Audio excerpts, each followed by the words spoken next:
Good afternoon, weed fans. A weed fan? Don't blow away the weed smoke. Welcome to the show. I'm Marijuana Man. This is From Under the Influence. Here Wednesday from Vancouver on the best coast of Canada. Well, I don't know. I've never been to the other coast or the other coast. But a good coast. We're coasting. Yeah, we're here with another episode of From Under the Influence, and today we'll be talking about cannabis, oddly enough. Subject we haven't talked about for quite some time. And fortunately enough, joining me from the other side of Canada, or the middle, central Canada, is Mr. Cookie. Hey everybody from Central Canada. It's nice over here, a little thunderstormy and rainy, but that's Really? about this place. You can get some spectacular thunderstorms there. I've been trying to catch a picture or a video of it. The shit's elusive. Yeah, I've never seen thunder. I only heard it coming. Look at that. There's a picture of thunder. We used to see spectacular thunderstorms across on Lake Huron. Holy moly. Lightning hitting the water and shit like that, and sizzling around. No, don't ever see those here on the West Coast. No, sometimes up in the Okanagan I've seen it. I was really impressed. I was just like, oh wow, lightning, thunder. I haven't seen this in a while. Well, I haven't seen thunder. God's bass, I call it. He's just dropping heavy bass drops with that thunder. That's pretty funny. So still hot, and there's a firecracker there? No, it's cool today actually. Well, 20 degrees, lots of rain. Oh, 21 degrees now. Next week's supposed to be up to the 30s again. Yeah, beauty day here too. I don't know. It's like summer today, finally, last couple of days, so that's good. Way better. Now I've got one plant out on the deck, and but I've been giving it light depth, so it's really kicked into flower now. And I'll continue to do that. Yeah, you might as well until at least whatever September, and then it can kind of handle its own after that. But it's they do respond very well to that. Yeah. Like that's what the outdoor guys might want to do is just put a big tarp over everything, get the flower, or you couldn't flower clone indoor and put it outside because a transplant would stunt it too much for it to go. But if you could like just cover a section or whatever and get it flowering and then let it go. Once it goes, it goes. Like it's not going to revert back now because we're not in that route, but it has to be kicked over. Yeah. So it'll be interesting to see what becomes of all that. Maybe they know something I don't. Maybe an additive to finish the plant faster. I wish the world wishes they had something like that. That's what all the new products at the hydroponic shop or store always, or at the hydroponic show are claiming, faster finishing. They finish faster. Well, I'm not sure that I care or want that to even happen. My preference would be to have as many. See, they're just all fucking still growing leaf. They're all just caring about the leaf. They don't give a shit really about the trichome, whatever. Whatever has to do with that, they don't care. It's all about the leaf. That black market kick, they're still like, oh, we got to get it in and out. Well, no, it's legal now. You just let it grow until it's done, and then you pick it like a fruit. Like we're not going to the apple farm fucking telling them, okay, June 21st, we're coming. We're picking all the apples off. No matter what, they're ready. Well, sorry, they're not. Yeah. So yeah, it is strictly black market bullshit. All of this stuff. A lot of the food manufacturers, really. How come this doesn't exist growing any other kind of plant in the world? 78 fucking bottles of shit that they want you to dump on this plant. Right? Yeah, the tomato food I go get doesn't come in a box. And right, they just totally preyed upon the idea that how important this crop was to us and that it was illegal and it fucking better work. So they've just figured out as many ways as possible for you to spend as much money as you possibly can to make that happen. When Yeah. in fact it'll happen for a whole lot less and in many easier ways. Get into them for like the whole like I don't know the whole black market thing. Everything just like yeah, you got to get more. It's been like yield, time, the Quicker, food. faster, more. Quicker, faster, more. Well, you know, at the seed desk, like when I sat at the seed desk, they fucking came in. What they wanted was a fast flowering, high yield, low odor strain. Yeah. For all those years, that's what people asked for. I heard from 4 weeks flowering to whatever 8 weeks, but I was like, 4 weeks, what?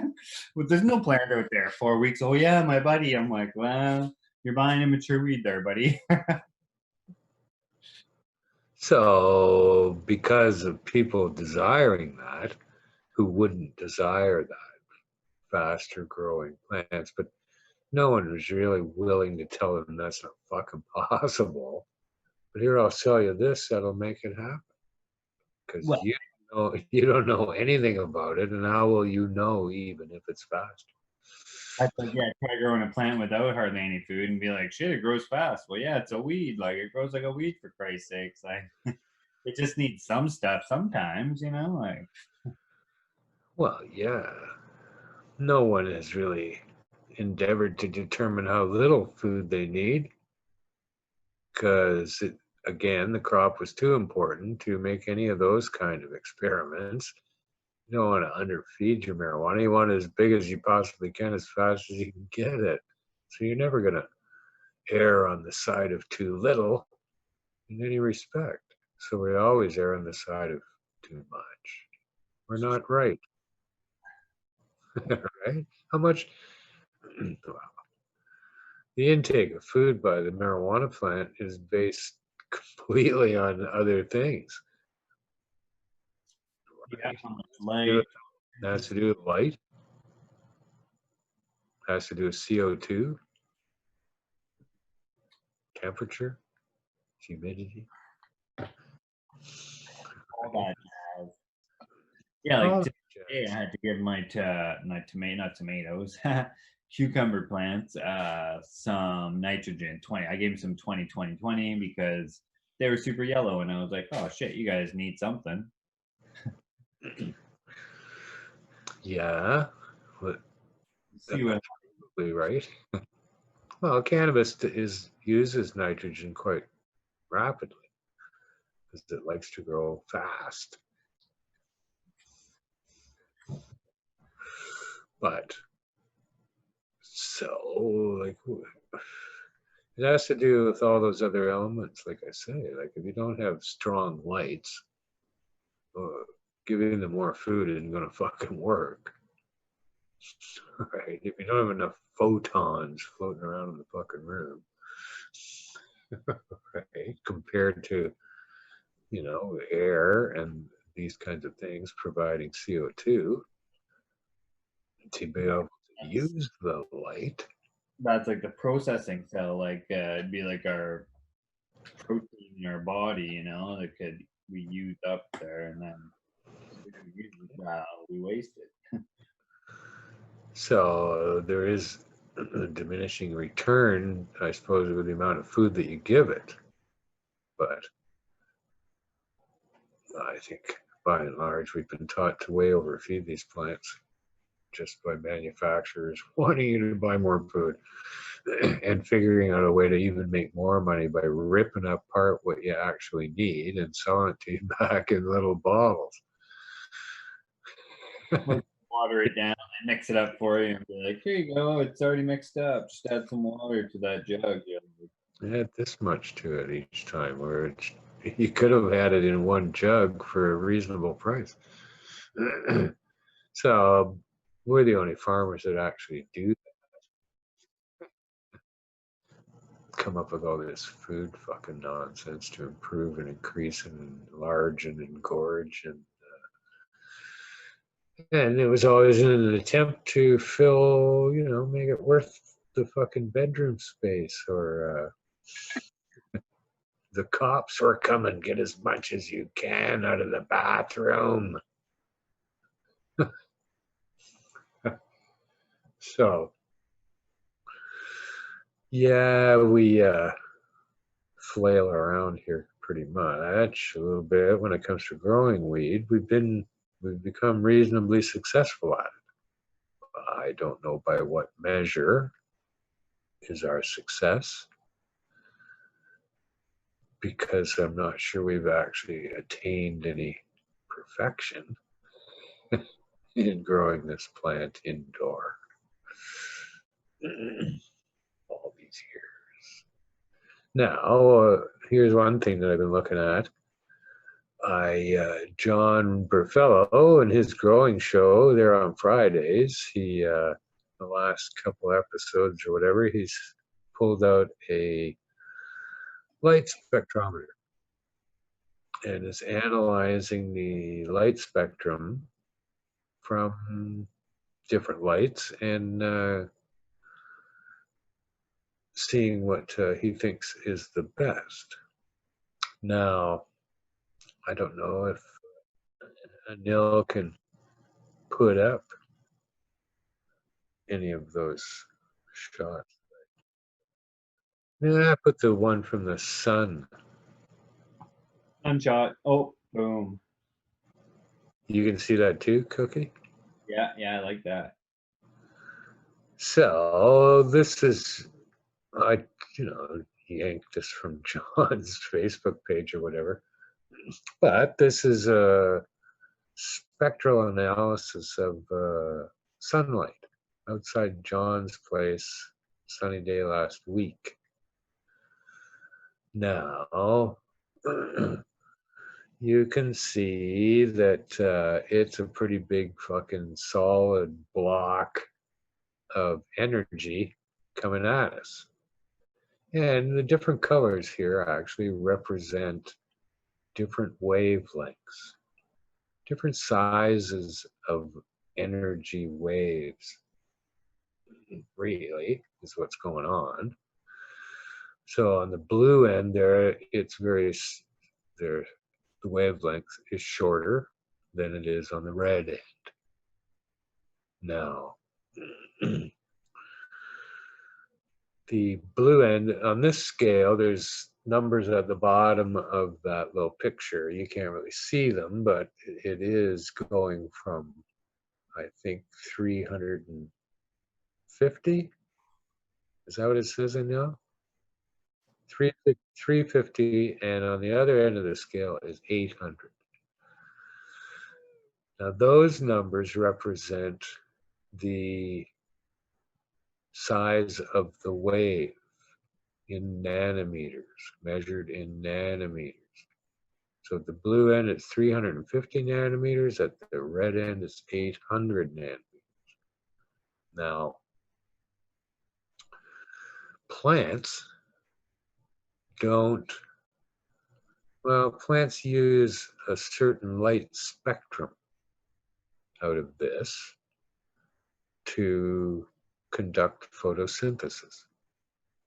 They don't necessarily use all of, or that much, or I don't know, I shouldn't say that, but at any rate, predominantly it's been determined that plants use a certain light spectrum to conduct photosynthesis. And that is in the blue spectrum and the red spectrum. That certain nanometers within those colors. So, Anil, can you put that next one up?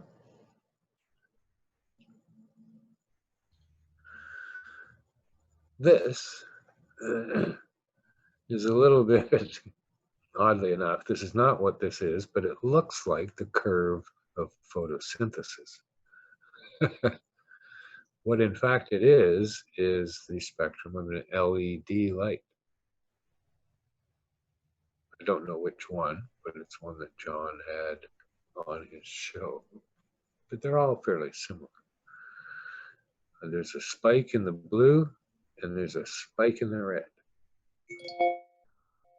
Now, in this particular case, and in all cases actually, at the blue end of the scale, this tapers off to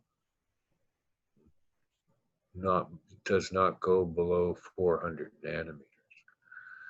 Now, the UV spectrum consists of UVC.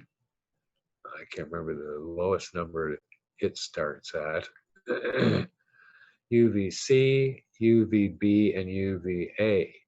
Now, UVC is quite dangerous, but it doesn't reach Earth. It's pretty much completely filtered out by the ozone layer, as it turns out. But the UVB and UVA get through,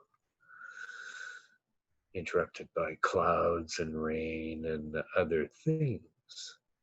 But UVB and UVA are within the spectrum of light.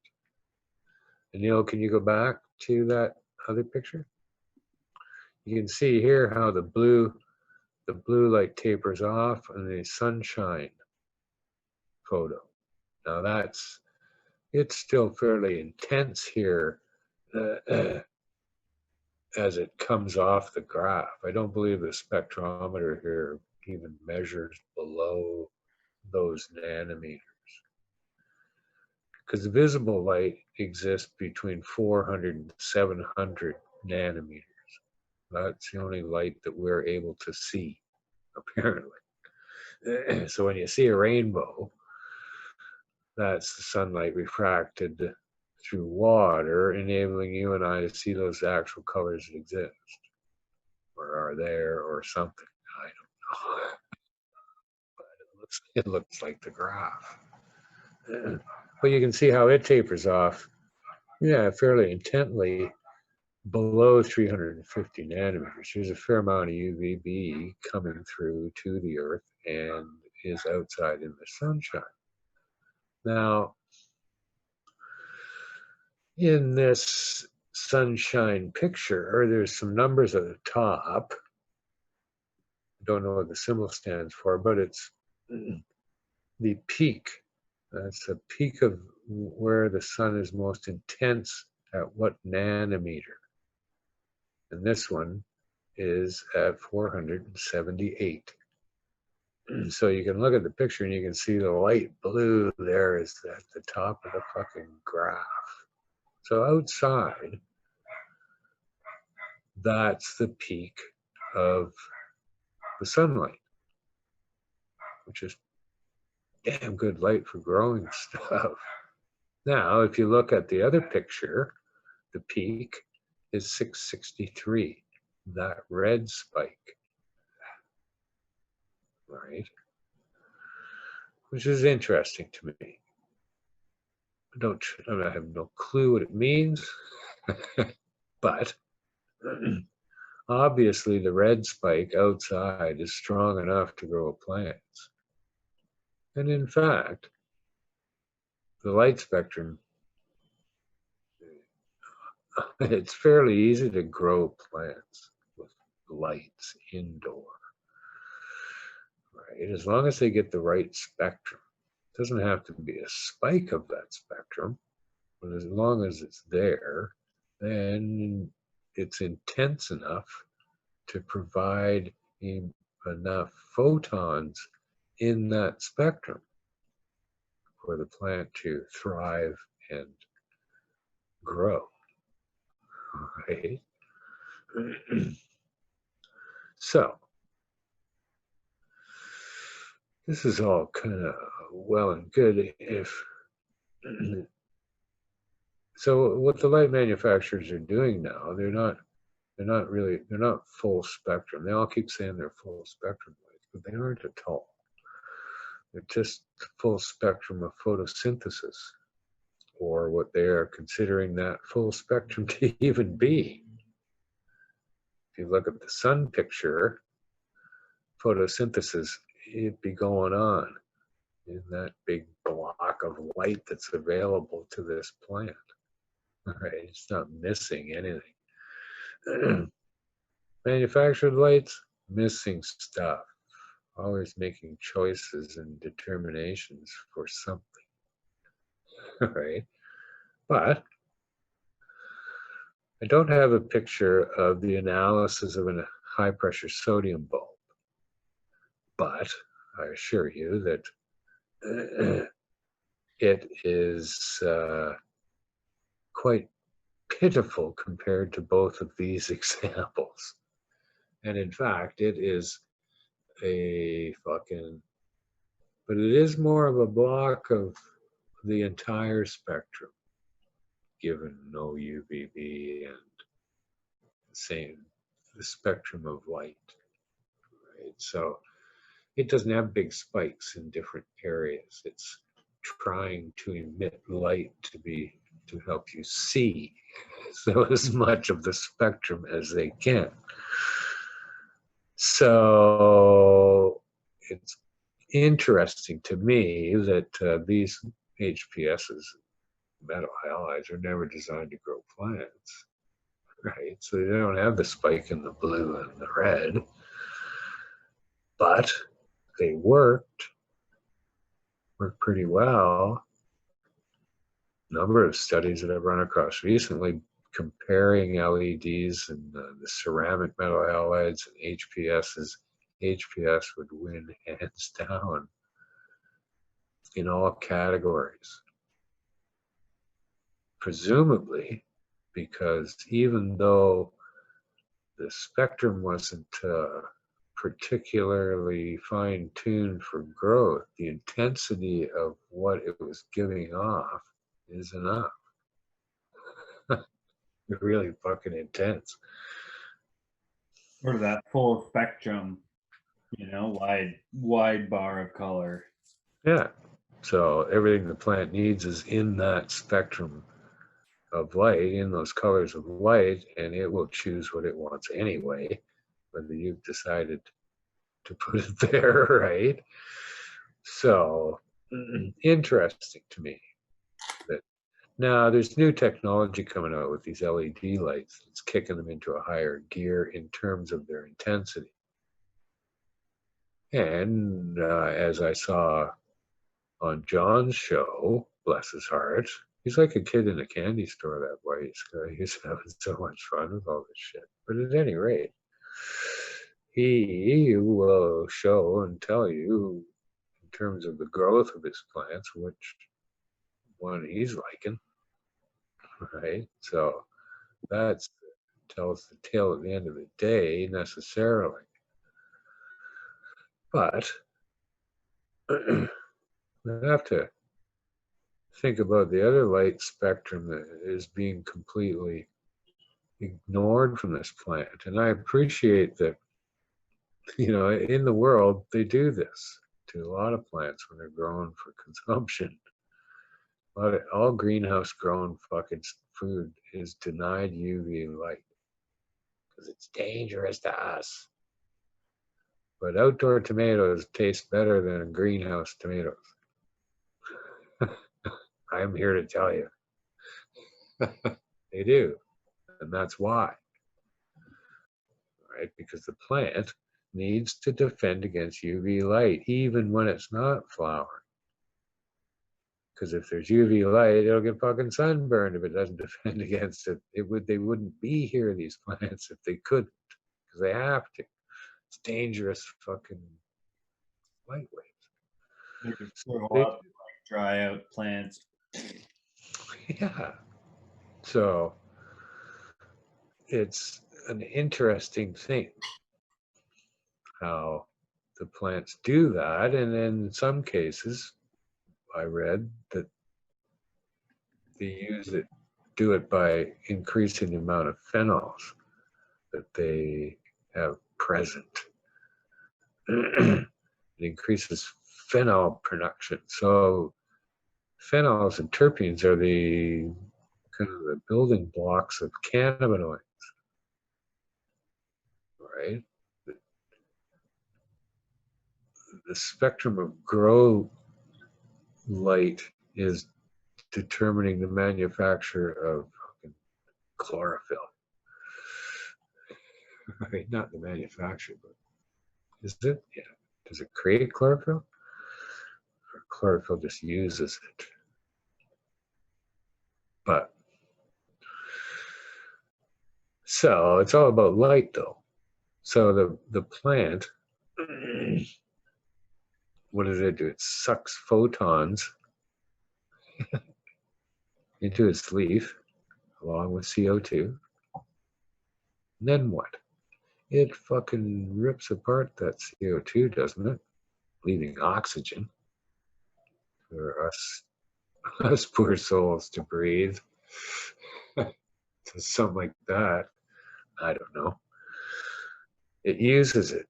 But chlorophyll actually absorbs mostly all of the yellow light. That's why they look green.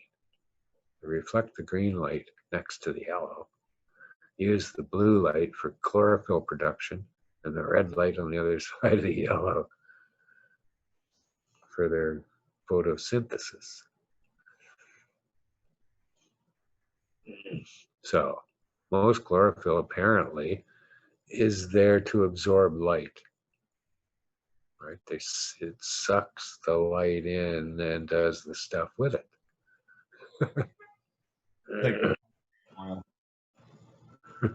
So,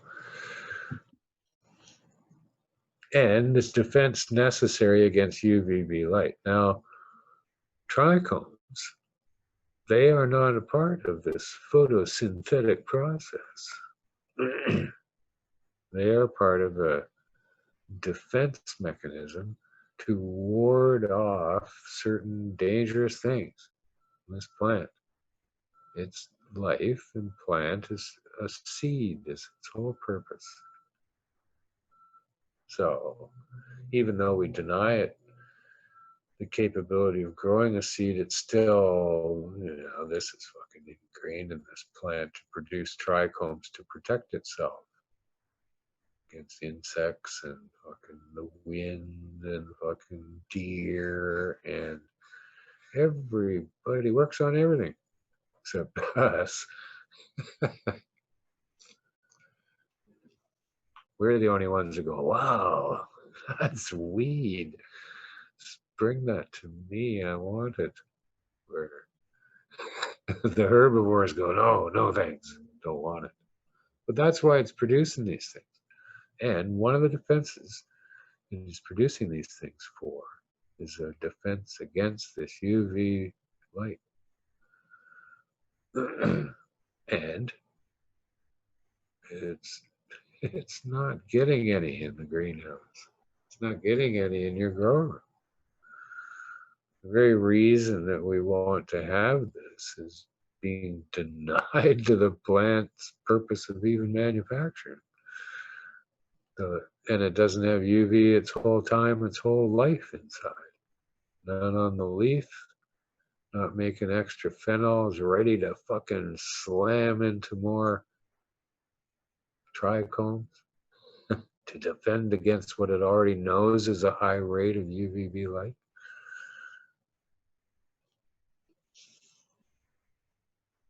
Now, I don't know. We were talking about this before the show. I don't know if we talked about it already on the show, but I went out onto the internet looking to find out stuff about this subject. And some years ago, I made a show on Pot TV called THC, UVB and Me. And it was a little 10-minute thing explaining how important UVB light was to this whole process. And I could not find an example of it. But the very first thing that comes up when you type that into YouTube search is another channel, another YouTube channel featuring my show from several years ago. Well, more than several. 2007, I think I did that show. And they're using it to sell their lights. So I might write them a letter. Say, hey, what's up, dude? Send me some lights. But UVB are you guys working with?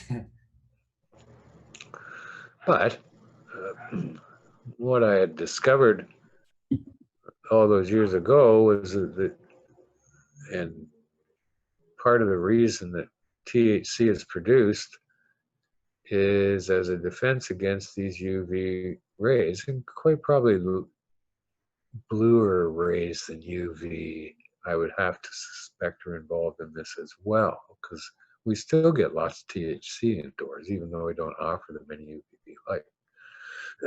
So something's up there that I don't quite understand. But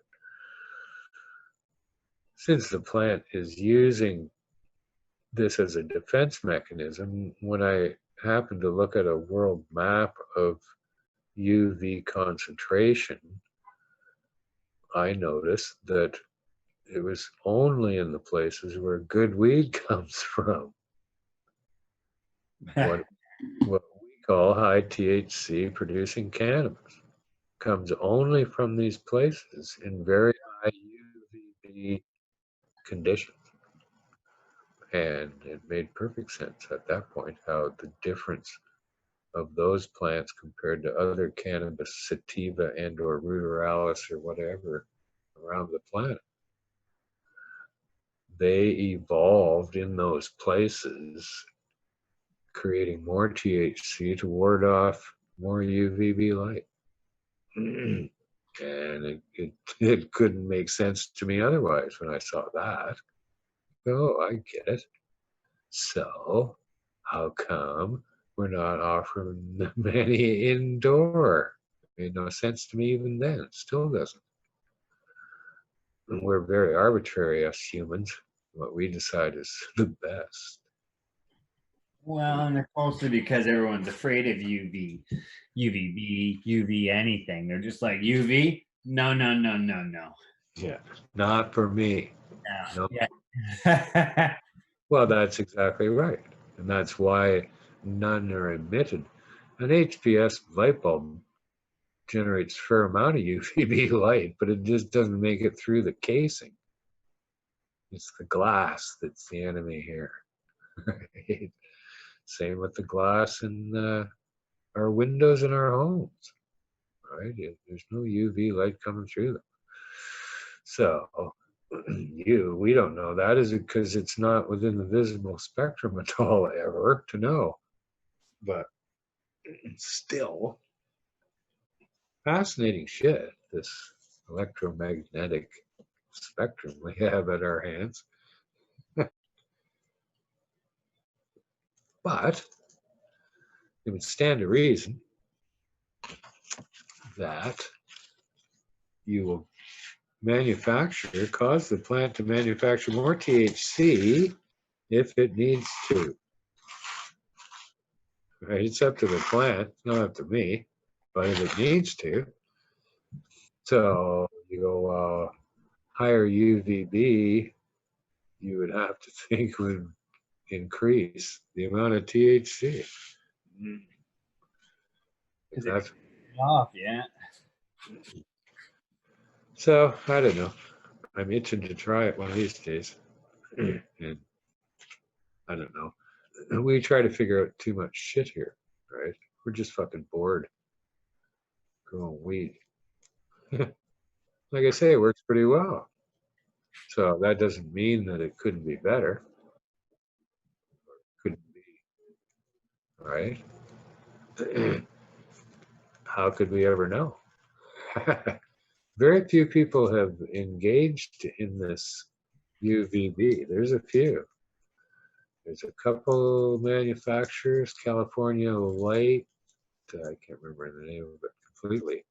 They sell an LED setup, pontooned with 2 UVB lights.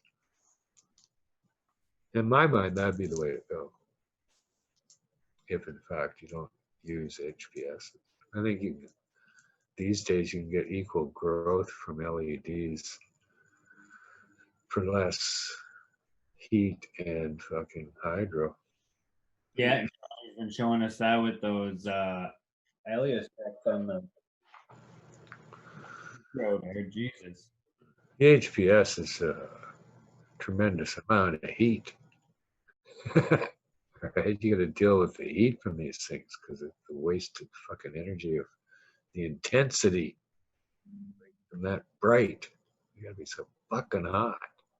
Lots of guys asking those guys and John grow about the LED grows because they're like saying, oh, we got to add heaters and stuff because there's not enough heat made from these lights. So it's not like normal where you don't add the heat, it just kind of generated from the lights.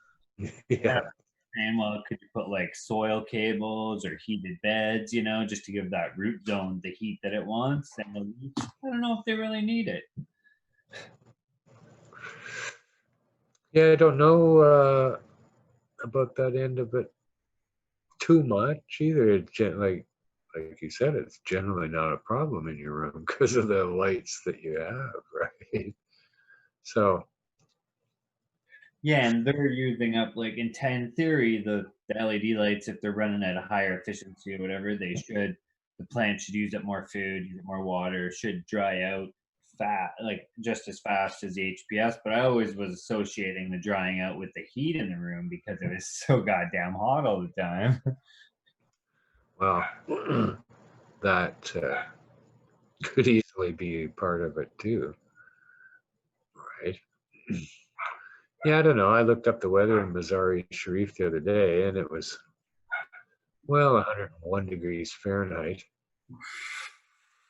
14 degrees humidity, under 8 plus UVB. And that's, middle of July in their cannabis fields.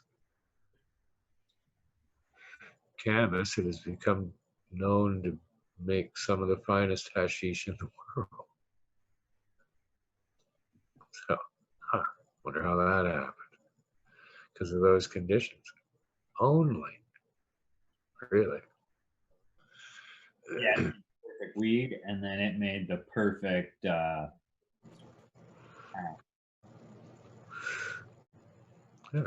The region, the conditions in the region are such. Because it's not like the Afghani people do anything to these plants to make them that way. What the fuck? They just grow. They cut them down, do stuff to it. Right? Nothing special going on here, but the region conditions in that region create the end result. Only. You could not do it in fucking anywhere else. Sorry. You can do it, but it won't be the best in the world. It will be of diminishing quality given whatever it is you change about the environment that you're going to do it in. Cooler, more humid, different fucking soil, different temperature, different fucking length of season. You're going to do all this stuff and demand that the plant actually end up at the end of the day like you did everything correctly.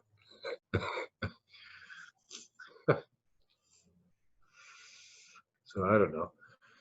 I do see a lot of people's plants out there right now growing and on the social medias and stuff.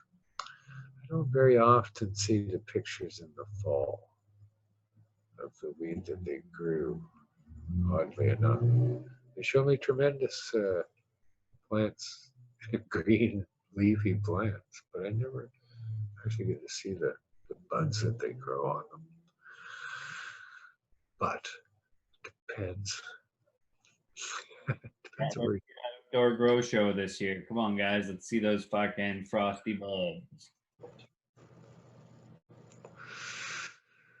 But I don't know. It's still quite a latitude-based thing when it comes to growing outdoor.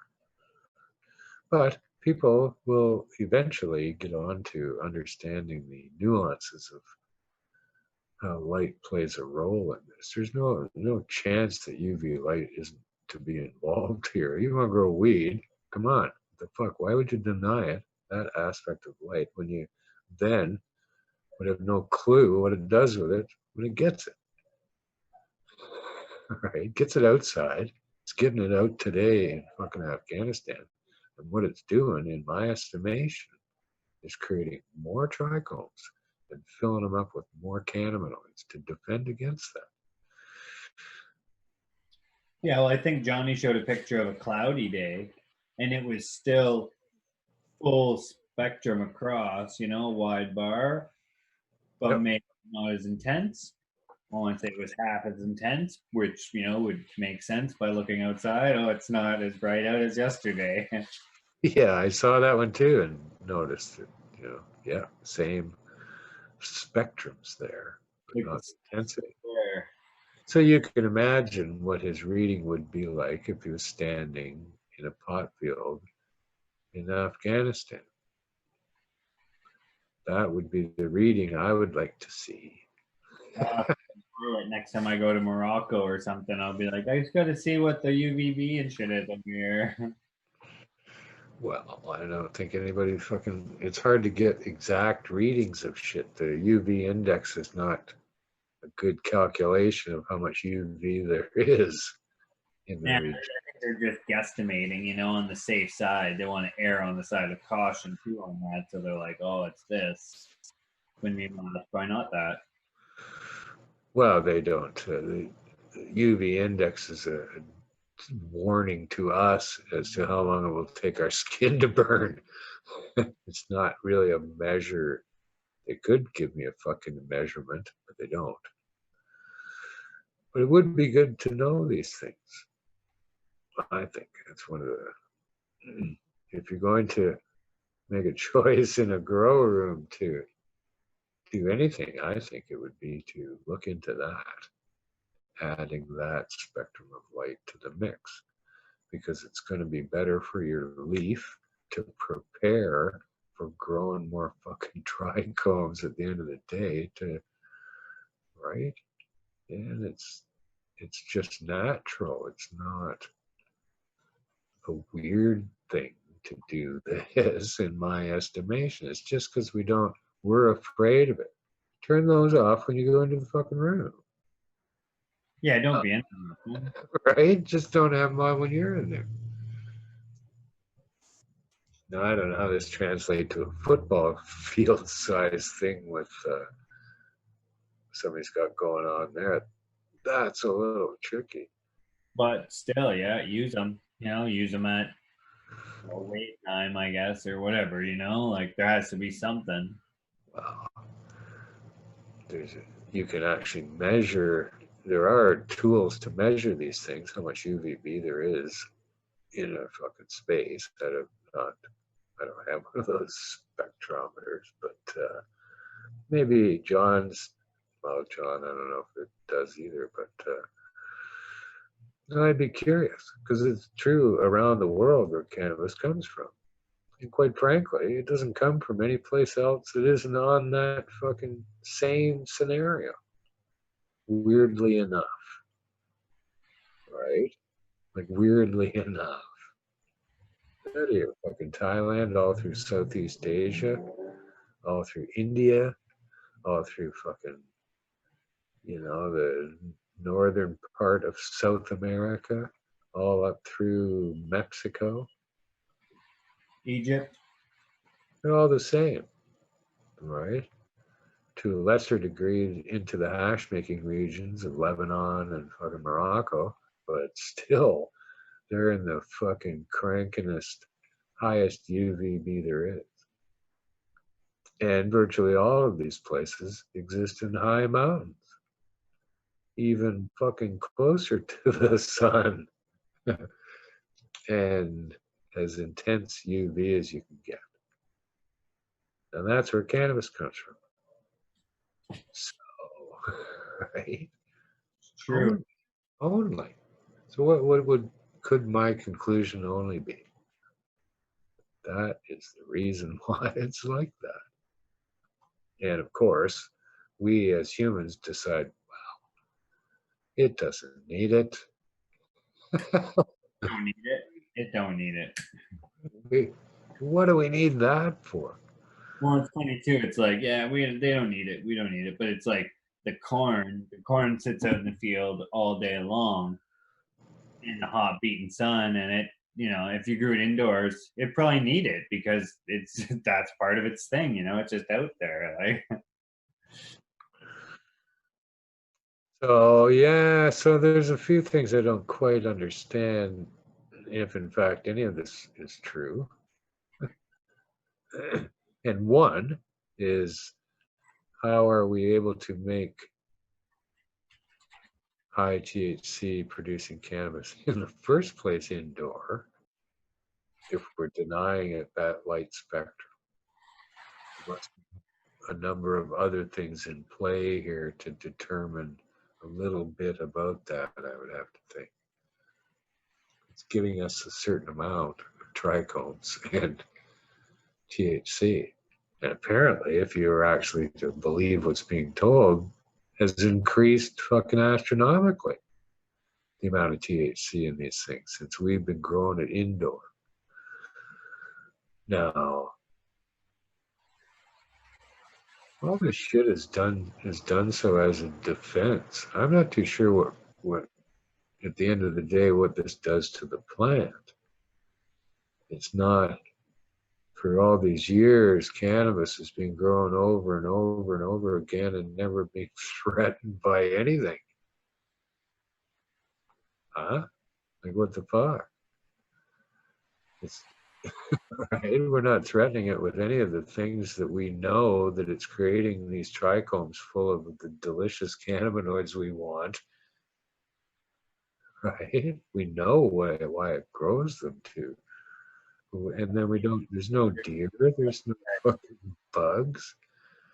well, people have said like the stress to the plant, stress it out, but they weren't like necessarily meaning light stress. They're more meaning like temperature and Well, maybe branch off.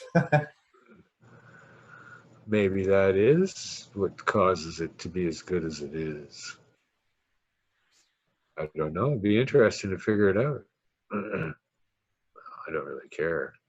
It'd be interesting to just figure out how to make it way, way better, or as good as it could possibly be at our disposal. The perfect plant, yeah, just done perfectly. Everyone's like, "Oh wow, it's so much better." Like half of it, it's just like massive trichomes. You're like, "Oh, thank you." Well, that's what I would endeavor to do, is figure out ways to increase the amount of apples on my tree. Wouldn't that be, if you want to fuck around, rather than the number of leaves on the apple tree?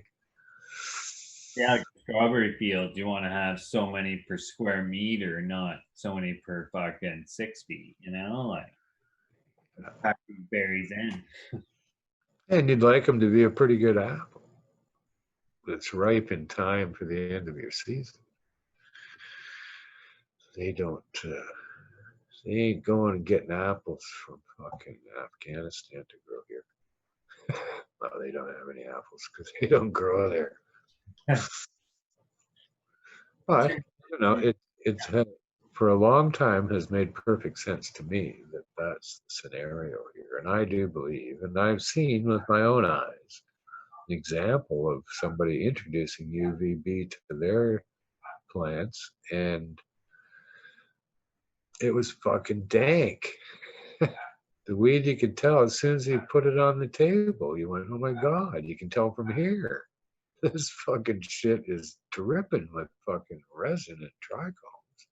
And it did have a lot. And under close inspection, a lot more of those were amber and fucking, it was Just good. yummy styles. and a real dreamy high compared to its un-UVB counterpart. So that was my only experience. Is that, yeah, in fact, it did do that. And what I've been reading online, and I'll tell you, not many people. There's just a handful of people talking about this out there. Have increased. They're talking 30% more THC from tests. They fucking did it and went got this shit tested. And so I believe that is possible and potential. One makes all good sense too. You can't argue with nature. Well, or think necessarily, as we humans do, that we've improved upon that somehow by offering less, especially in the case of a light. So I don't know why light manufacturers just don't fucking give me all the light spectrum as intense as they possibly fucking can, and that'll work. But you still need to add your own UVB. These won't hurt your plants, for fuck's sakes. I don't know if you have a grow and you wanted to try it, I would introduce it slowly. That's maybe from a distance. Or in an ideal world, I would want to measure somehow the amount of UVB in the room. Well, because then you at least safely get started out at the same as the sunlight. If it's at like whatever 800 or 400 or 200 or not 200, but like whatever. Yeah, at least and more. You endeavor to want to have as much UVB as these fucking things could handle. Whether or not, I don't know. I suppose it has direct relationship to the intensity of the rest of the spectrum that's available in the room. I don't know. You'd have to fucking see. But the people who have been doing things are, they don't know whether to put it on the whole time or, just a certain time of the day or intermittently throughout the day, or I'm not too sure how they've determined that when in fact it would always be there. Anytime I wasn't in the room or whatever, and see how that is. Unless it did like damage to the plants or something, then run it.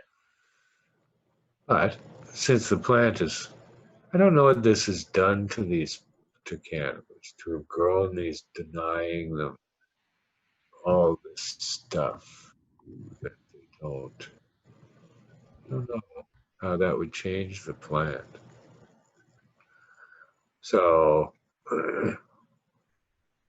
and in all intents and purposes, from our own experience, it works, right? But that's only based on stuff that didn't work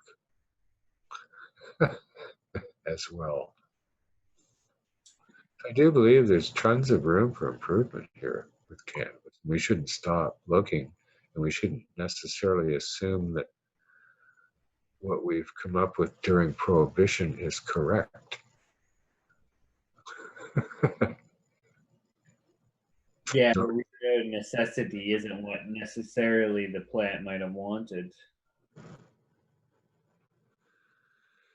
And it's fairly obvious that cannabis will produce what we're looking for to some degree, damn near no matter what we do to it.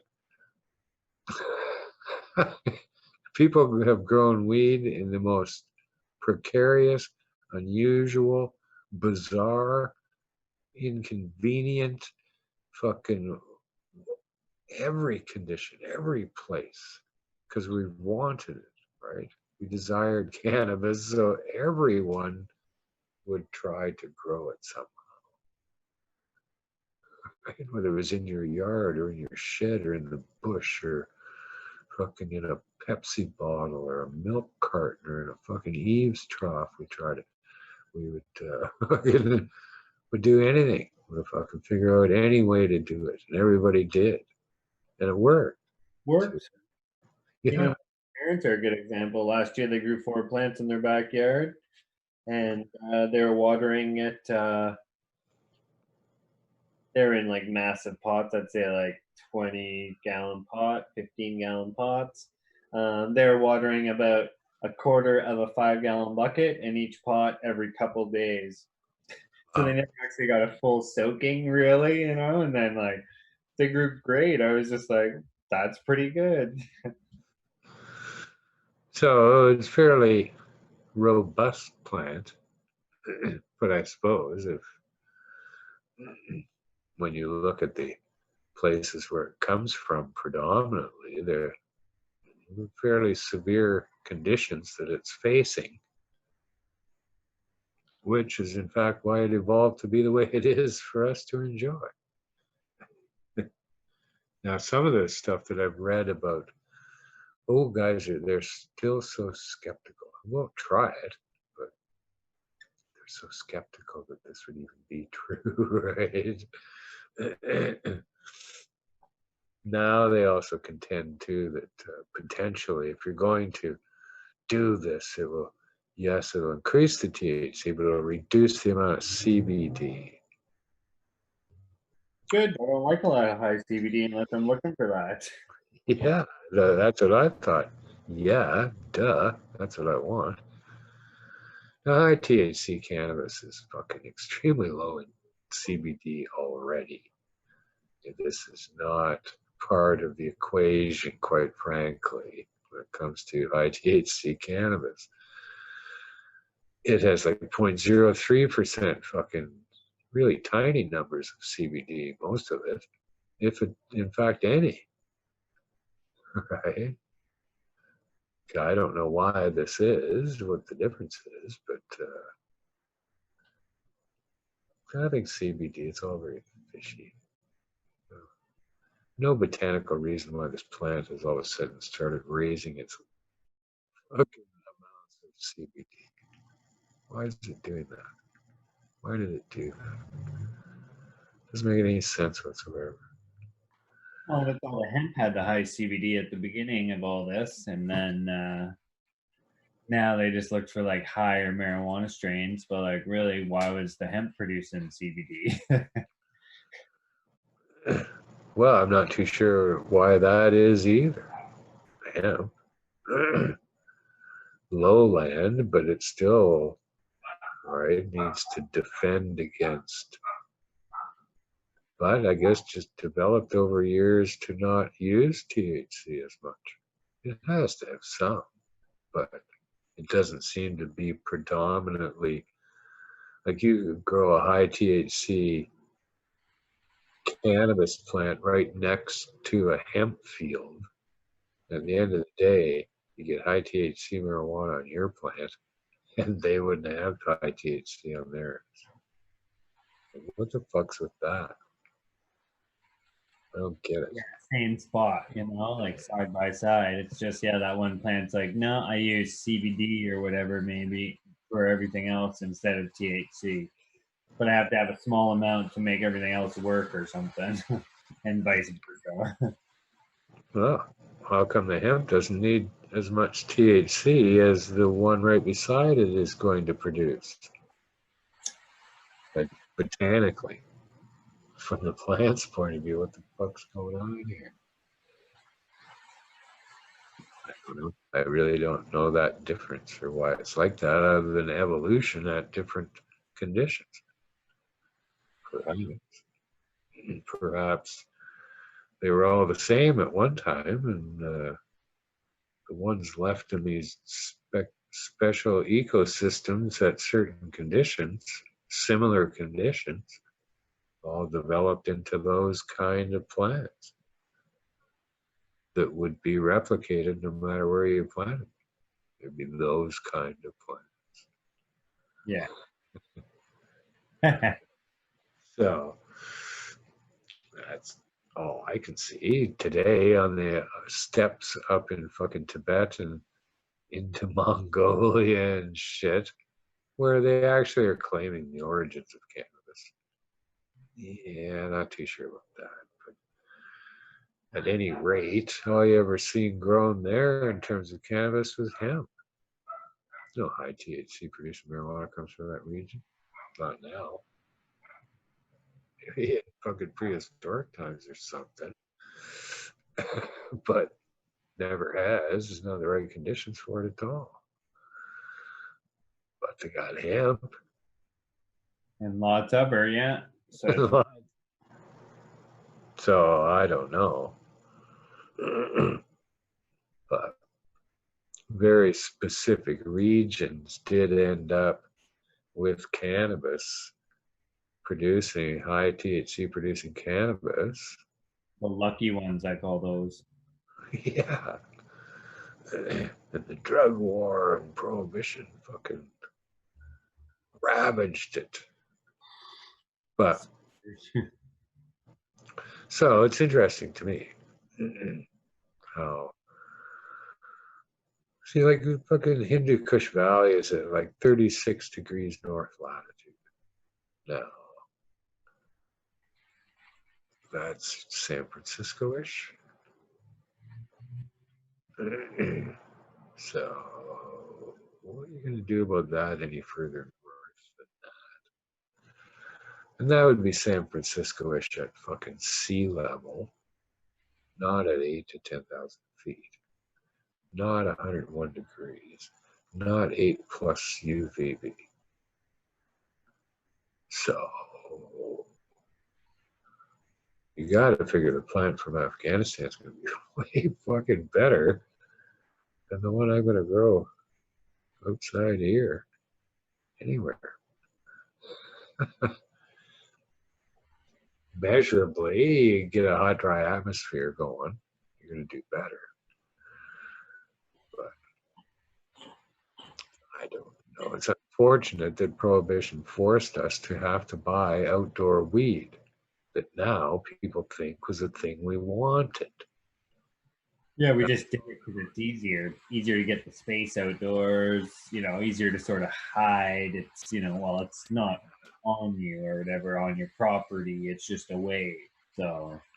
And it went on for a generation of people because of fucking prohibition, and now we're stuck with it. People thinking that this is a thing that anybody wanted. We didn't. Nobody did.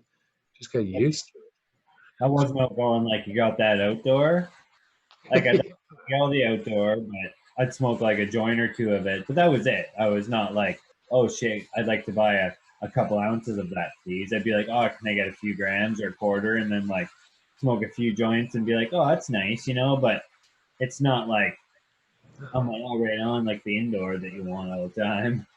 No. And even if the people who grew it and grow it love it and want nothing but, God bless you. And go for it. But for my money, when it comes to cannabis, I want the best indoor grown weed I get. I'd rather have the fucking weed that I want grown in the Hindu Kush Valley. That's what I'd like. You want fucking indica dominant strains? Grow them there. Bring them back to me. And then all the fun sativas, mostly sativas that we've come up with. That's fun. Go grow them in Thailand or Colombia or Mexico. Let's fucking take cannabis back to the places where it grows the best, outdoor. And that will be a market someday, I believe. Oh yeah, this is the Girl Scout cookies from fucking Lebanon. That's what I want to hear. Or whatever. Right? You're Afghani from Afghanistan. Yeah. Bought at a roadside stand. So, band. but yeah, this is the haze from Colombia. This is the one that came out of Mexico, and the nuances will be from the region that they're grown. And there will be marked differences in the fucking plants. And Oh, that Mexican haze is fucking fire. I smoke a 16-week one when I go to Amsterdam all the time, and it's fucking. too much almost sometimes. I'm like, oh, it turns my stomach sometimes because I have a weak stomach and issues, but like the high is so fun.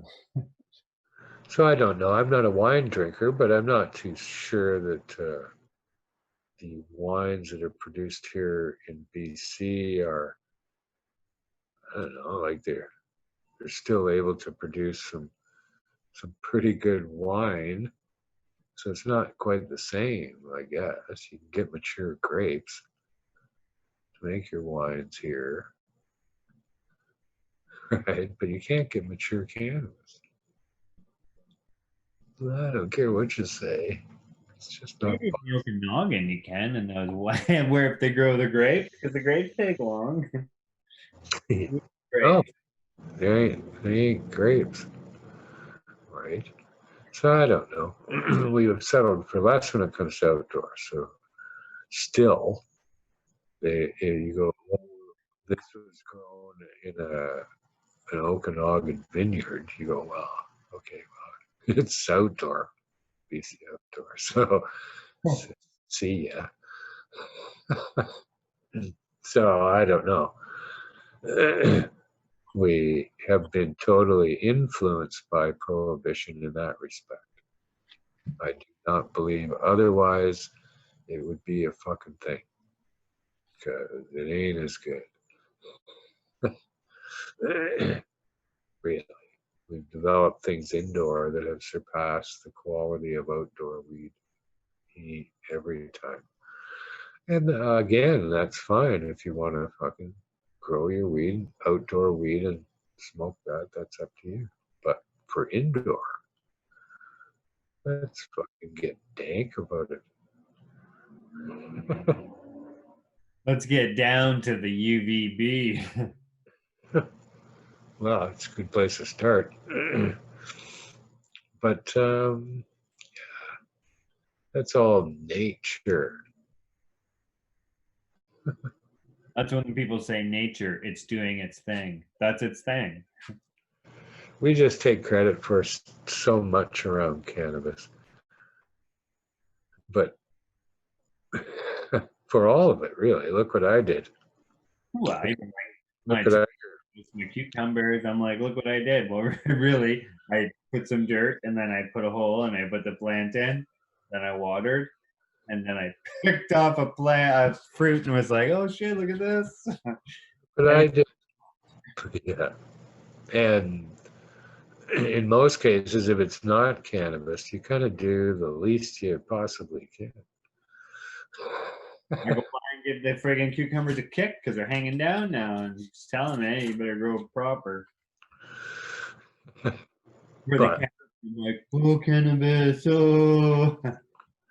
yeah, we try to push this plant around and influence the outcome something fierce because we're so damn concerned about the outcome. Right. I don't know. A healthy plant, what, can it be healthier than healthy? Can it do that? There's, there's bound to be an equilibrium between how much food the plant uses to turn photons available into growth. If there's got indoor, there has to be some fucking balance between that. Okay, well, if I give it more food, it's not doing anything else. If you give it more light, it's not doing anything else. If you give it more food and light, then it's doing more. Right? There's all these things. Right? Same with CO2. You can't just dump CO2 into your room because CO2 and photons combined do all the shit. Too much CO2, the plant could suffocate because there ain't enough oxygen for the root. Right? So we always think more is better and more is something. I don't know. I'm not a big fan of CO2. I think it's a clever ruse. And weed grown with CO2 has a weird taste, and it's almost doesn't allow it to get to its full potential, where it's that spongy feel, you know, where it can only be either like crispy or wet. Like, not wet, but like it doesn't have that fine, long, pure feel to it, you know? Like, for some reason, that's what I've noticed. Yeah, I've seen that too, and friends talk about how they can have a hard time getting the plant to come to maturity. Just keeps fucking going, right? Or something, and it's not. But at any rate, we're more always It's like a driven. like a little CO2 mask for the plant. Here you go, buddy. Yeah. But there's been very little study done of what the optimum amount in a room given the amount of light, blah blah blah. Okay, you'd have no fucking idea how much is too much or too little or not enough or even necessary. Plants outside do pretty good.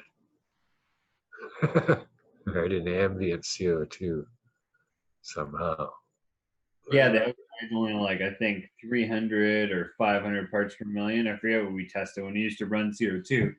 We had the CO2 meter, so we decided to go outside and say, well, what's it outside, you know? And I think it was like maybe we were running 1,200 parts per million, and outside was like 700. So we were like, oh, so for 400 part or whatever, you know, parts per million, we're Yeah. So I don't know.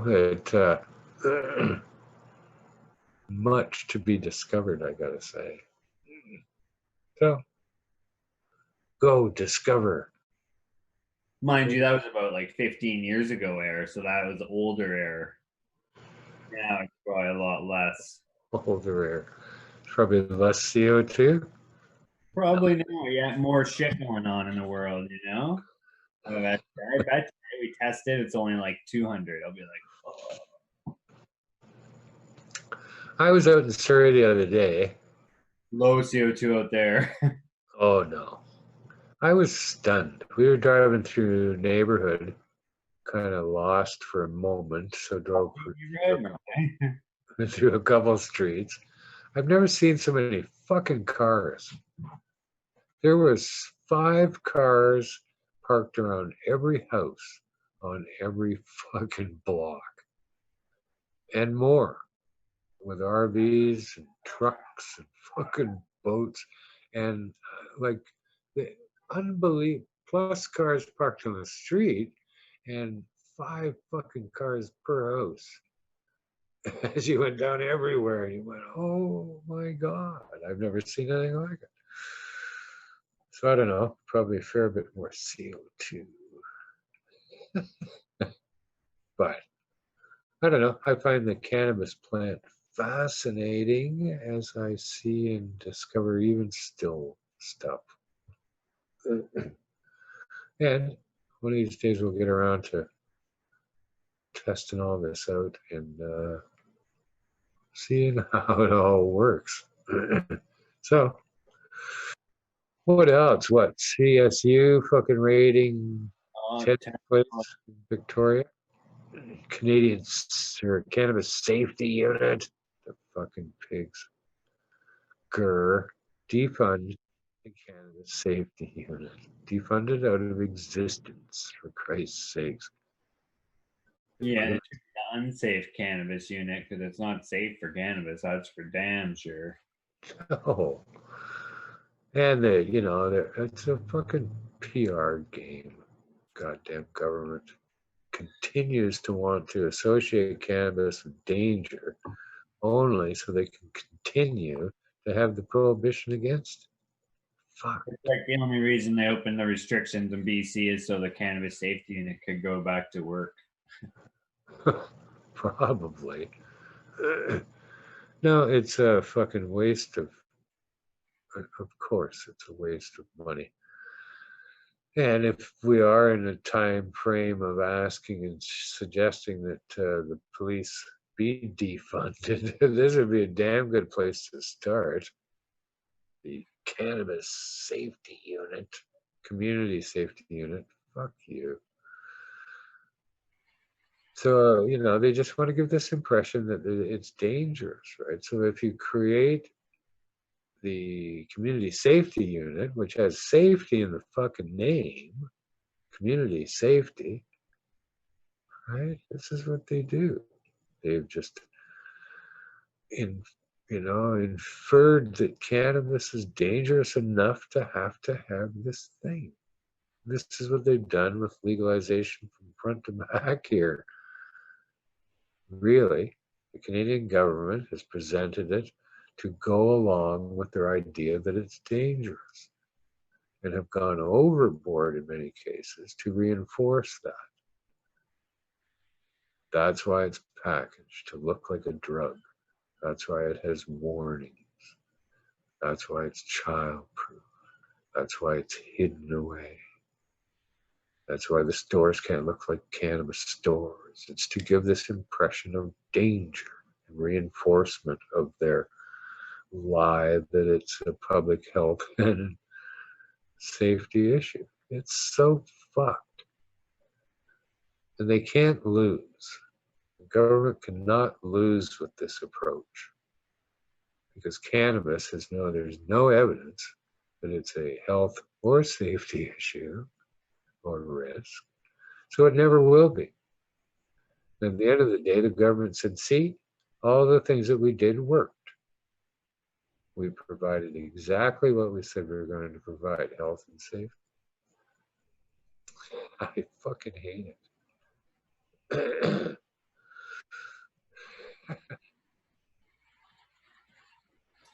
Yeah, shout out to Ted and his crew. I guess they're probably going to reopen tomorrow unless, something drastic happened over there. But I haven't heard anything really. Been trying to see if there's any updates, but. Yeah, I don't know. I saw it on CTV News or something.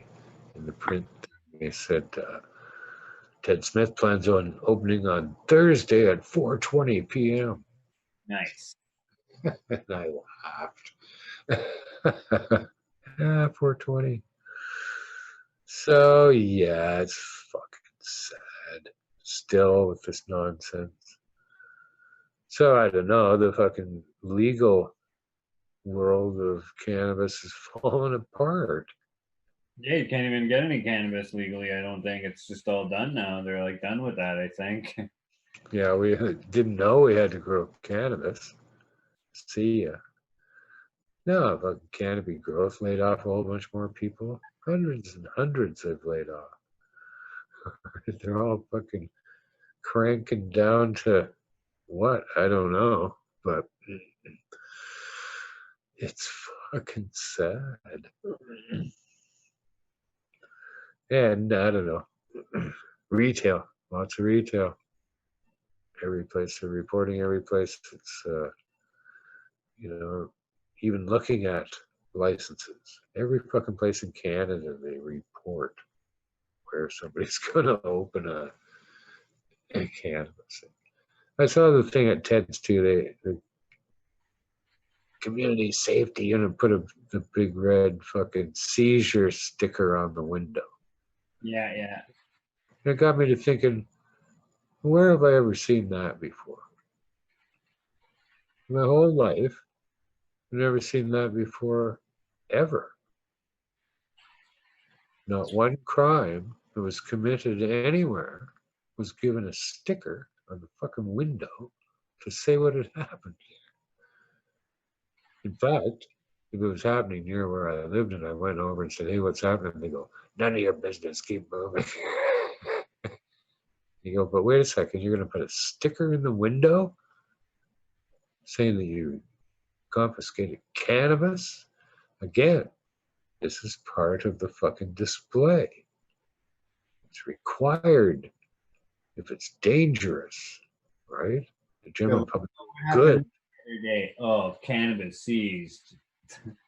Well, yeah, you don't see a sticker on the window saying theft ring found here, chop shop, guys who steal your car and fucking, right, ever. Murderer here, guy was murderer, nothing. Robber, nothing. Cannabis, yep. fuck you, right? Well, because that comes from the old schools with the grow ops. They used to list the grow ops before too, so it's like the same, you know. They're just like, Same thing as wanting to give this impression that enforcement was necessary against this dangerous substance, or there wouldn't be a sticker. well, and it's like, yeah, then it seems to the general public that, oh wow, there's so much of this going on. You're like, well, no, there's more of everything else going on, but this is all they're telling you is because they don't want to say like, oh, robbery down here, this down here, you know, like. No, they have this campaign. This is how they're working it, right? By putting a sticker in the window, they are now giving again the impression that there's some danger to be found. And who the fuck cares? Any passerby, who in the fuck cares? Is this sticker for the customer? I guess. Who comes here to buy the weed and go, oh, you, Forged, I guess, today. you pricks took it all? So I don't know.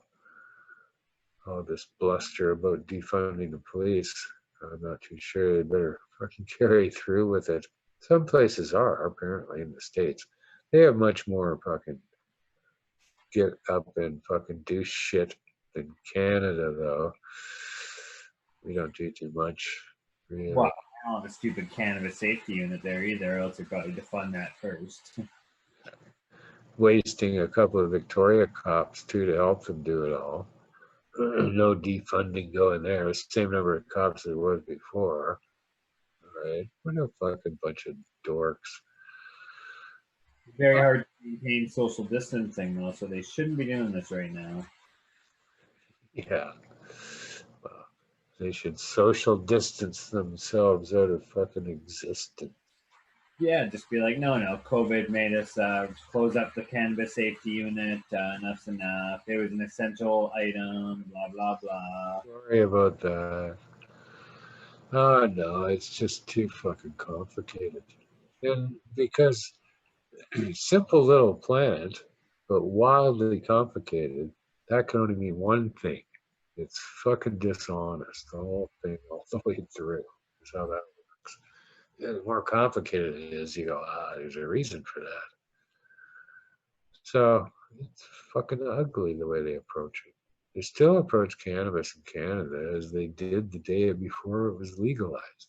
Exactly the same way. It's bad. You shouldn't have it. And we're taking it away from you. And if you don't abide by that, we're going to fucking throw you in jail. That's your legal cannabis here. You know what? It's the same fucking thing. Still can't have cannabis the way I would like to have cannabis. Easily, unrestricted to the largest degree. It just ain't that dangerous. All right, and stop saying it is. How about something like that? A moratorium on saying it's dangerous. Somebody should tell the government that, hey, you've said that for so long and nothing's happened. Why don't you shut the fuck up? We don't need to listen to it anymore, really. But that's all they hang on to is health and safety. Health and safety. To do what they want to do around campus. And that's take as much advantage of it and me as they possibly can in the process. For all sorts of unscrupulous reasons, in my mind. Corruption, greed, fucking do anything for rock and money. Right? But it ain't, I don't know, not wildly impressed with the new cannabis order. Because they don't have a fucking clue, any of them. Nor did they ever, nor do they care. Right? Now it's just CEOs who quit all the cannabis companies and they've been replaced with fucking guys who know even less. If those first guys knew anything at all anyway. Yeah, it's true. They got like the guy from wherever, a different like food product or something, and the guy's like, "Oh, so what are we selling here?" He's like, "Oh, marijuana. Okay, Uh, we have some. Yeah, here it is. Okay." I don't know who allows companies to go and be like that out in the world to raise money.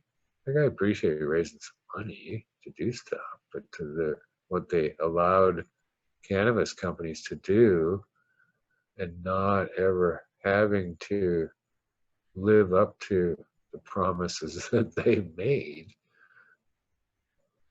Yeah, like in the investor world, I don't think that's allowed or whatever. Like there's a term for it. I'm not sure what it is, but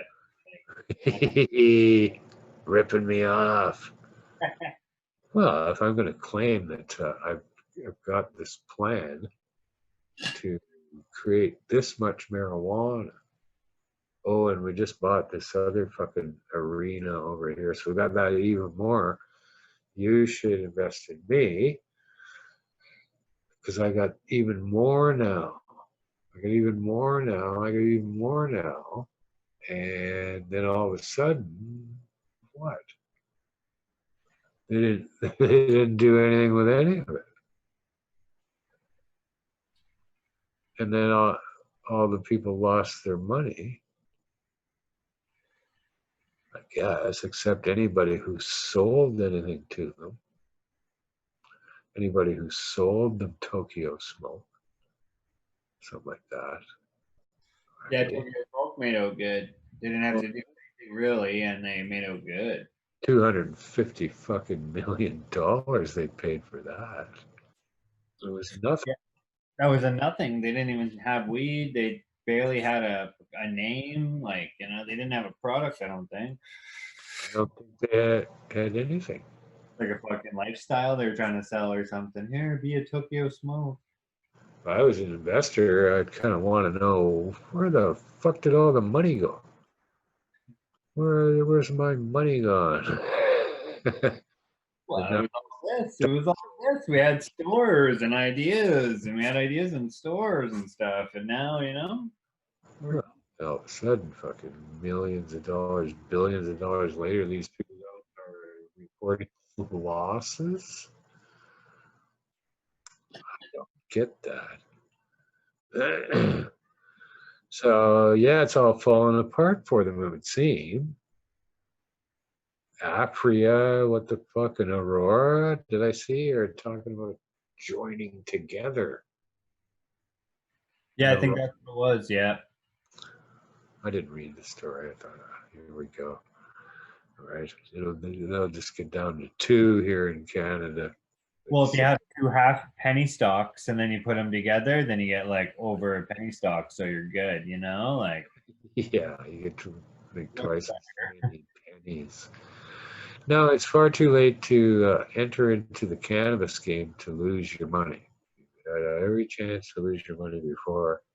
Now you don't even have a chance to do Yeah, that.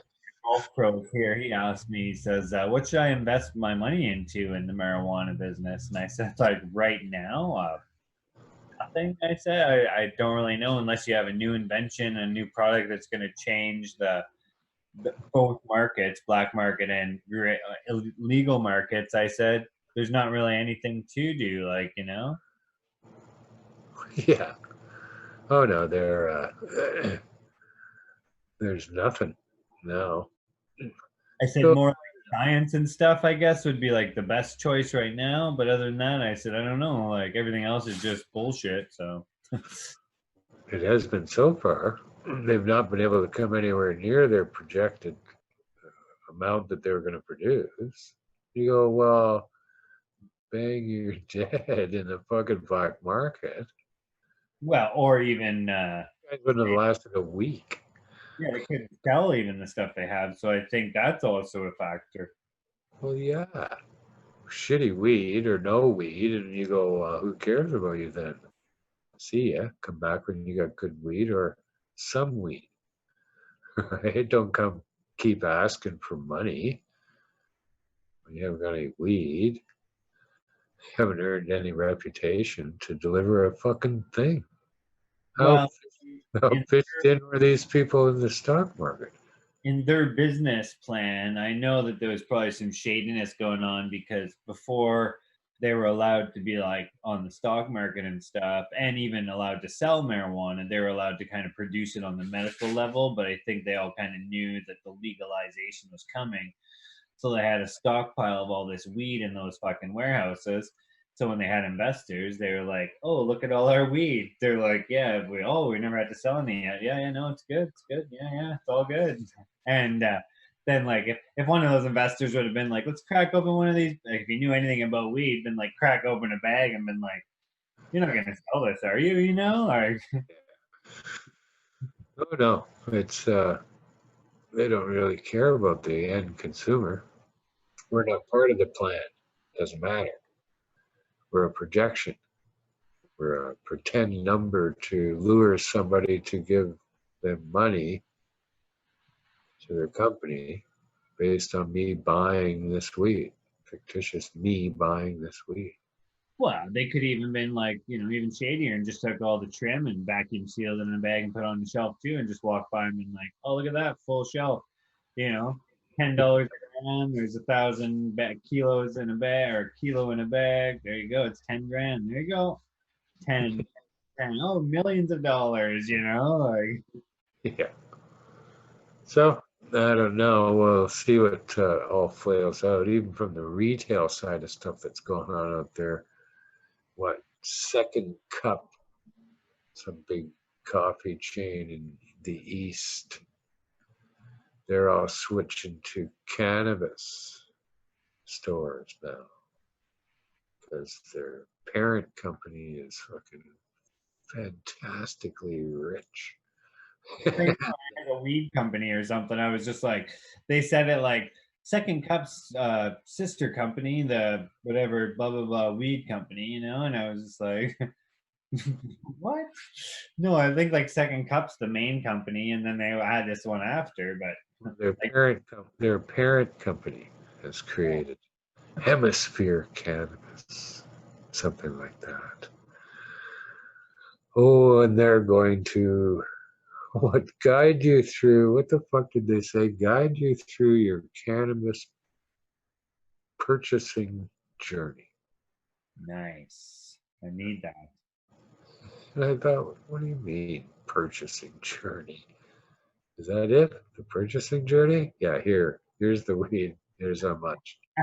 It's pretty Which much kind do you want? yeah. Okay, here you go. I'll be this much. Not allowed to tell you that it'll relax you. No, I'm not allowed to tell you that it'll be good for your sleep. Is it chill? They're like, Can't tell you that. you say that. Your purchasing experience. So, and then they closed the little article about that second cup thing is by saying, yeah, we hope to be able to dominate the market because of the massive fucking buying power of our parent company, they said, to get us the best location. These people are fucking idiots. It's still not another, like, I know they look at the business plan. That's one of the main number one things: location, location, location. And yes, it's true with marijuana, but if you have quality, they'll go out of their way for that. We don't have to go down the middle. If it's over here, we'll go over there. We'll just be like, oh yeah, let's cut over and get the good shit. Well, I noticed that people who make boasts like that never ever become dominant at fucking anything. They fade away, don't become anything usually. Right? You can't be saying shit like that. We're gonna dominate because we got fucking really rich parents. You go, fuck you. Nobody even wants to buy from you because you're like that. Why would you say something like that? We'd like to fit into the community and we're going to do our best to fucking provide the finest pot. Not same fucking weed. Who cares? Right? Same weed as the other guy, right? Fucking next to you out of the dumpster with a license selling the same fucking weed. Come on. So it's just nonsense, really. There's a thing here about there was another story about, it was a funny story too, about the guy who was wanting to become the Willy Wonka of cannabis edibles, which I thought, well, that's an interesting path. Little people working for him, and Well, considering Willy Wonka generally is a children's story, I'm not too sure how much you want to associate yourself with cannabis edibles and children. So anyway, I read the thing, and the story actually did not allude to the fact. He did not say that. The guy who owned the company didn't say he wanted to be the Willy Wonka. And then again in the midst of the article, they mentioned that he, wants to be the Willy Wonka, and of course the guy very quickly mentioned that it's not for children. Of course, this is all for adults. He had to intervene because the journalist wanted so badly to make that association of Willy Wonka so he's doomed. Somebody even said that on his behalf. He will not become the Willy Wonka of edibles. There's no chance now. Might as well just go out of business. Well, sounds like a fictional character and shit. So you don't want to be the fictional character of weed. You want to be the real guy. So there was one other story about a dog poisoning of a dog with cannabis. I don't know, young lady out with I don't know, young woman out with her dog. Dog eats something, gets all goofy, falls down and this kind of stuff. And she ends up taking it to the vet. And they do a blood and urine test and discover cannabis and traces of cocaine. So the whole thing actually was a fucking warning about not letting your dog eat shit in Oppenheimer Park. I don't know where it was. Anyway, but no mention about the cocaine in the whole mix.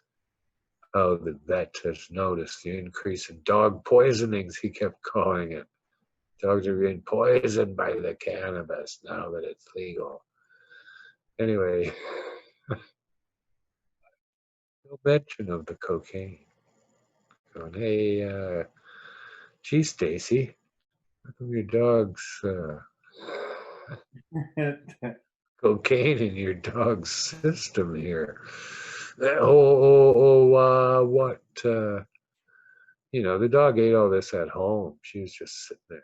And the dog probably ate one of her brownies and then laid up a bunch of cocaine that she had there. And then the dog fucking passed out. And she took it to the vet and said, "Oh, I was just in the park and he ate something." Yeah, right. He ate something. Both cannabis and cocaine he ate. It was like a coke joint with weed or something, but I doubt Well, what is the coincidence of that for one fucking dog to find that combination in one fucking bite here? How'd the dog even sniff the lines? Like, I wonder. Stacy probably asked the vet, is there any way you can get the coke out of my dog?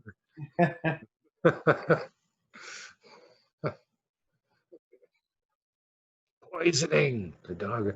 And they did not mention any treatment by the vet. He didn't say what he did for the dog. They only said that it cost the girl $1,500. Probably gave it ketamine and cat tranquilizer. Well, they didn't say they had to medicate him or do anything. Right? Probably just sent her home and the dog was fine. Except he was a little jittery. He's trying to steal your money now. Let's go back to that park. Come on. Very suspicious story. I don't know. Yeah, that is suspicious. She would have guaranteed to have it at home. especially like a combination of stuff. If it was just one or the other, okay, maybe. Made it all up once she got caught. Okay? Yeah. Oh, and there was some ecstasy there too. Yeah. Nitrous and some nitrous. I don't know how it all ran. Must have been at the park. So, because there's been no evidence whatsoever. The dog was, in fact, ever at the park. Well, it probably was at the park. It had to go for its poopsies and stuff, so that's like park stuff. Didn't But- have any witnesses that didn't say, oh, it was she ate the cocaine at home. So why don't you cops come to my house now? Or at the park, even when no one's seen it. Oh, did that dog just eat cocaine and weed?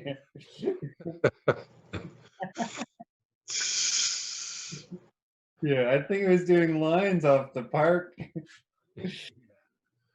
and smoking in Jay. All right, well, we better get on our way here. This is, well, it's a long show. Anyway, thanks for joining me, brother. Oh, no problem, man. It was a good time. Good time as always. Hope to have you back here. Here's a funny thing that happened yesterday. Went to the ATM, and not at the moment, but the automated teller machine. Went over to the ATM, got a stack of 20s, and pulled it out of the machine, and I kind of fanned it open a little bit. I never do that, actually, but I did on this occasion. I fanned it open, and there was a bill with my name written on it. Well, it's because it's from your bank. They just hold all the money there. What the fuck? Like the money that you deposited at one time. Like No. try it again. Next time you deposit money, just write some stuff on it and guaranteed, like not guaranteed, but you could get it back. Well, I've never deposited any money in the bank, ever. Oh. Not with my name on it. It just said, To put money aside for you? it was handwritten. It said, Greg, no, written right on the bill. In the middle of a stack of bills at 6 o'clock at night at the ATM. That's crazy. Isn't that fucking nuts? I don't know even what to think about it. I had to spend it. I wish I didn't have to spend it at that moment, but that's fucking bizarre. So, who knows? The world's magic. Anyway, thanks a lot for chiming in with me, and thanks to Anil for flipping us on to Pot TV and all the other stuff he does. And thanks to you guys for joining us all this time. And say good things about cannabis out there in the world, and hope that you get to smoke lots and share with your friends. So until next time, Hindu Kush. That's what that is. Oddly enough, not grown in the Hindu Kush Valley. But anyway, until next time, I'm Marijuana Man. Thanks for joining me. Peace. And pot.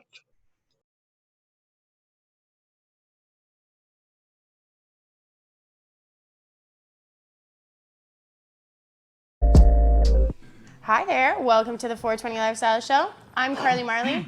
She's taking a dab. Thanks.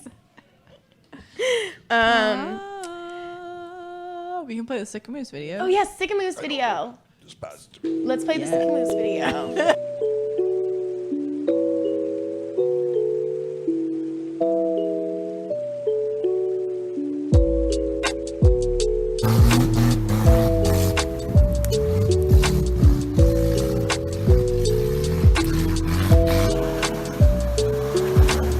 Yeah, so that's my home. That's like all over the place, I guess.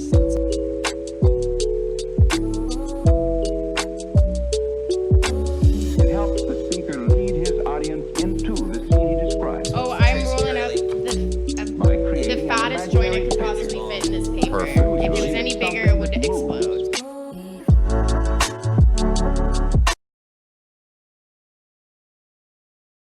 All right, welcome to the THC show with Neil, where we talk about the unpleasant truths of our system and our democracy here. I help patients I got I know what you're saying. I got rated for growing, and I'm staring at the cracks in the wall doing time, and I'm trying to figure out who I hurt. No victim, no crime.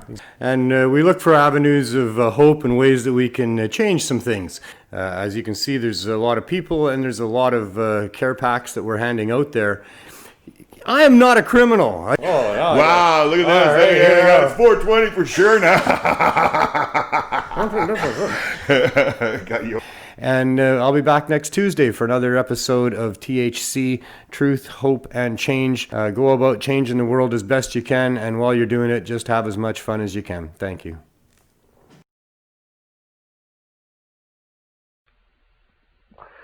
Hello there, first-time viewers. Welcome to Pot TV.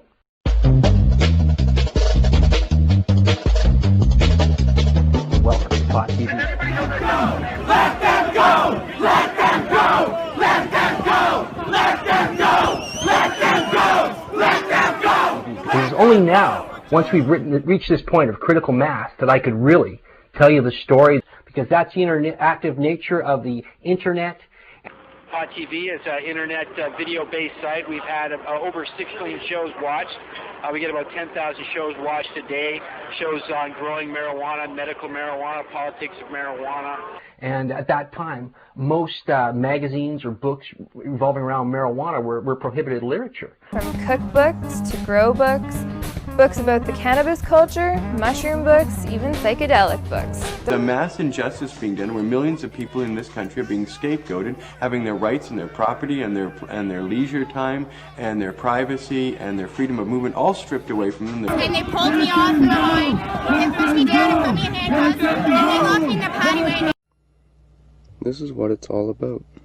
A little green plant.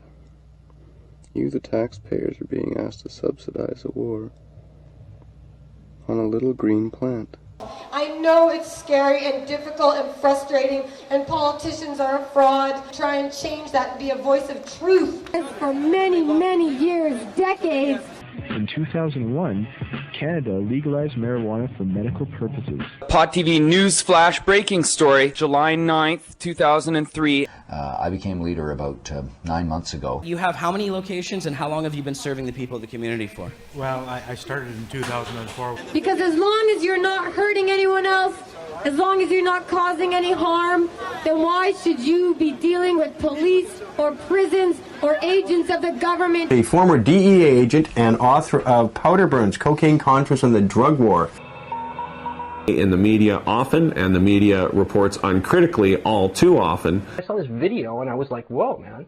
Seems like there's something to this.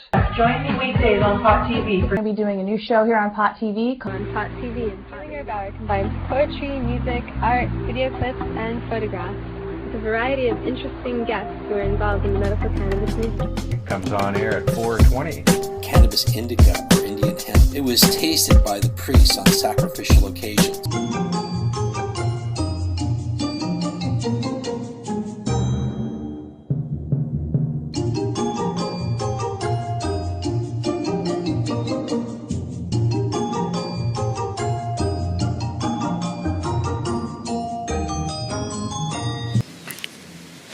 So I'm gonna stop and smoke a joint. Just figured I'd show you my surroundings here. Beautiful, beautiful little flowers everywhere. Hemp and its many applications, how hemp can be made into paper and fuel and clothing and that. 2 different samples.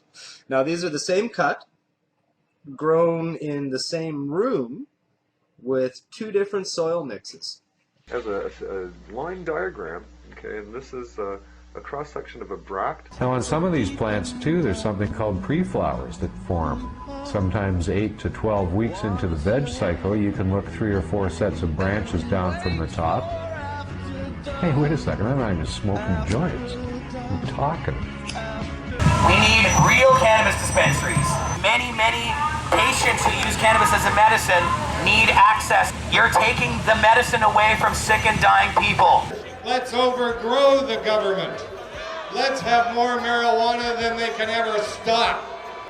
But while you sit here enjoying this, remember those who are in prison this moment, locked away from their loved ones, locked away from their friends, and that could be you. Just want to say thanks for watching Pot TV. You can't get higher on the net.